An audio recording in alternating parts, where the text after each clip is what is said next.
kakati bangi nnyo batya okwogera nti oba oliawo balina akawuka kaleeta mukenenya naye ate nno mwana tukana akawuka yinza obba nga ndwadde ng'endwadde endala zonna we zikwata nga kale tekyetaagisa oba oliawo kwekweka.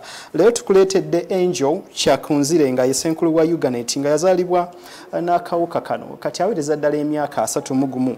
Akubiriza bannayuganda bulijjo obuteekoma mu makale bavengayo baatula amazima kitaakirize oba oliawo abantu abalala abandi badde batukwatibwa akawuka n'okutaasa emigigi emito. Nkakasa emboozi y'omukyalo ono ogenda ginyumirwa Tulo Kalire. Ekirwadde kya mukenenya kyasooka okutegeerekeka mu ggwanga Uganda mu mwaka gwa 1942 era nga wano omuntu omulwadde wa siriimu atiibwa, aboolebwa, asongebwamu emimwa ssaako ennwe buli waayita, ekintu ekyaleeteranga abantu bangi okufa obukalaga anti nga batya okwogera nti kaabasena okutuusa omusajja emmekete Fire Bongole Lutaaya lwe yavaayo n'akikubawo nti ye mulwadde eyettayette, ekintu ekyazibula bannayuganda bangi amaaso era ne bakimanya nti amansonyisonyi gassa olugave. Angel Kyakunzire muwala mulungi kalala atemera mu gy'obukulu 31 y'omu ku bazira ba Uganda bavuddeyo ne boogera kaati ng'omusezi agula essowaani nti ngenda kuliirako bantu bange, anti naye bw'atyo tekikyali kiswalo gy'ali okwogera nti alina akawuka akaleeta mukenenya. Kati bangi mutandise okumulangira nga bwe yakola obwenzi era nga bwe yabeeranga n'abasajja abangi ne bamusiiga siriimu. Munnange nedda ono yazaalibwa n'akawuka kano mu mwaka gwa 1900 ate ng'ebiseera ebyo naye bazadde be baali tebakimanyi nti baali balwadde. So that was a challenge that I faced, what we call mother to child transmission. Wabula oluvannyuma Angel kizibwewe muyite kazini sister we ye yasooka okumwekengera okumuzuulamu akawuka anti ng'afuuse wandwadde ate nga n'amabwa tegamuggwa ku mubiri. Kale yenge yali omusawo ali mu kugezesebwa yeekengera embeera eno. My first time of noticing was through a cousin who kept seeing the signs and symptoms about my skin. If you even notice on my skin, I have very many scars. Newankubadde nga malayika ento yalinga teva mu ddwaliro, munnanga abasawo tebakizuulirawo nti yandiba n'akawuka.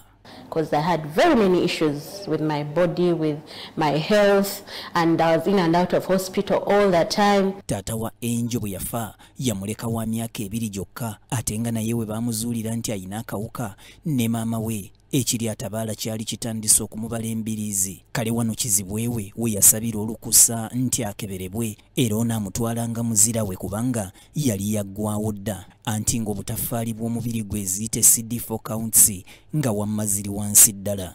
Because by then my mother was now very ill.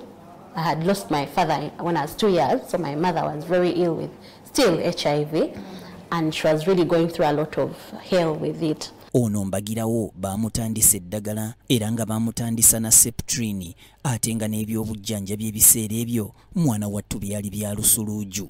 Immediately they started me with Septrin, I remember, and unfortunately we did not have youth-friendly services. Like they hit it to me right there that I was HIV positive. Remember?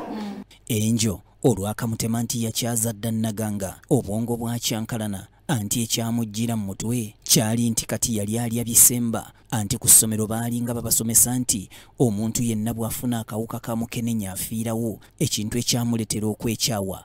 Naawe kuba akafaananyi omwana ow'ekibiina eky'omukaaga P6 yandikoze eki.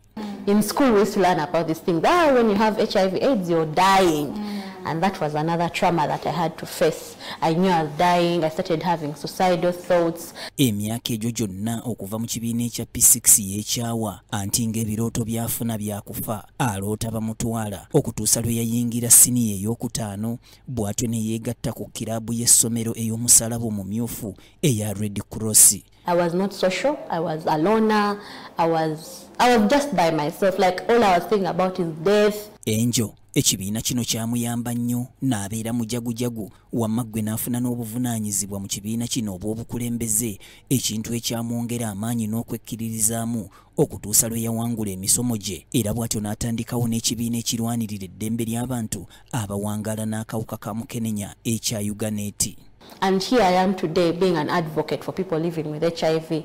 kale ebyamukama bizibu enjo eyalinanga okubudaabudibwa mwattu kati yabudaabuda abalala eyalinanga okuzzibwamu essuubi kati yazzaamu abalala essuubi okubalaga nti eno si y'enkomerero.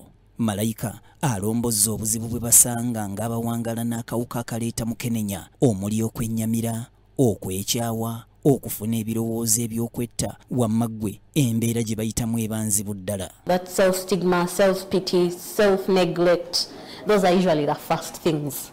Ate bwe gutuuka ku kufuna ababeezi mwattu gujja bagira ng'omunafu azadde kaliira anti abamu batya okwogera nti batambula n'ekimansa nnaku. Gwate muzadde ki ayinza okukkiriza mutabani we awasa omuwala omulwadde? So here you have fear to disclose. Not very many are like me, are willing to disclose. Ono akukkulumira etteeka erisiba omulwadde wa siriimu mbw asiize munne mu bugenderevu ate ng'abamu bagendayo nga bababuulidde amazima nti bo balwadde naye ate oluvannyuma lw'okukwatibwa ne beekyusiza mu kitinga embazzi ate ng'eryato baalisaabala nga bakimanyi bulungi nti lya bbumba.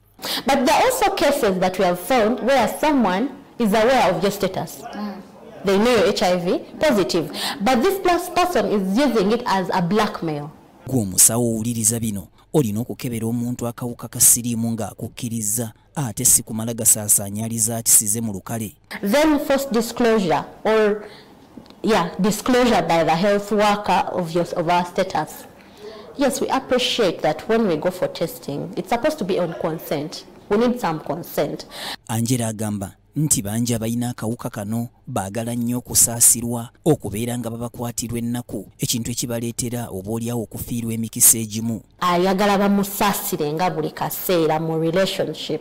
Twagala abaana abavubuka n'abaana abawala abakyeyisa mu mbeera eyo ng'ate oyagala kufuna omubeezi naye ogenda mufuna otya nga okyali mu situation y'okubeera nga nange nze ndi HIV balina okumpuliriza gwe ensi erina kurotatingira ku gwe nedda.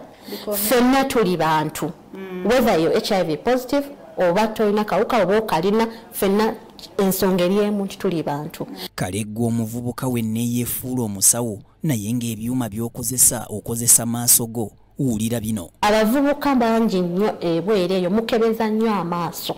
Bannange nange kennyini bwe ŋŋamba omuntu nti nina HIV ebiseera bisinga bagaana okikkiriza paka nga nzigyeyo obukakafu bungi njogedde ku bintu bingi. Twewala okukebeza amaaso tugende tukebeze tumanye bwe tuyimiridde ate bwe tuba nga tulina akawuka ka HIV tugende tufune obujjanjabi. Tetugwamu maanyi nga ffe abantu abalivinga ne HIV tweyongere okubeera nga tulivinga productive lives n'okukuuma bannaffe abatannafuna bulwadde buno nga tweyongera okumira bulungi.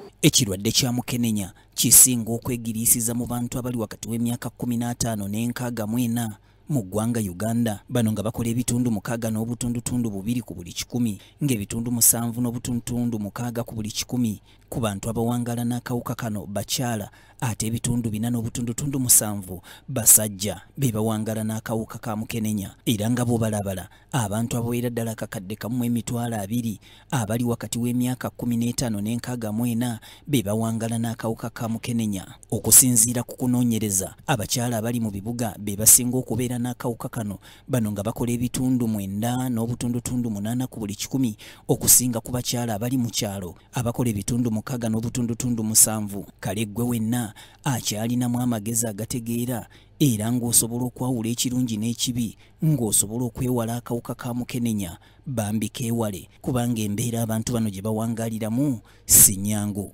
Kabuye Israel, Serena Nagujja, BTM TV Community Report. Nkakasa emboozi eyo ofunyemu ekyokuyiga. Njagala nnyo otambulire mu kumanya ng'oteze BTM Television. Nyongera okujjukiza nti okusinziira ku bibalo by'ekitongole kya byobulamu ekyensi yonna ki World Health Organization biraga nti abantu abasukira ddala mu bukadde 40 bakyawangala n'akawuka kano aka mukenenya era nga kakyaliyo newankubadde nga waliwo ekiruubirirwa nti 2 3 wanaatuukira akawuka kano kajja bbeera lufumo.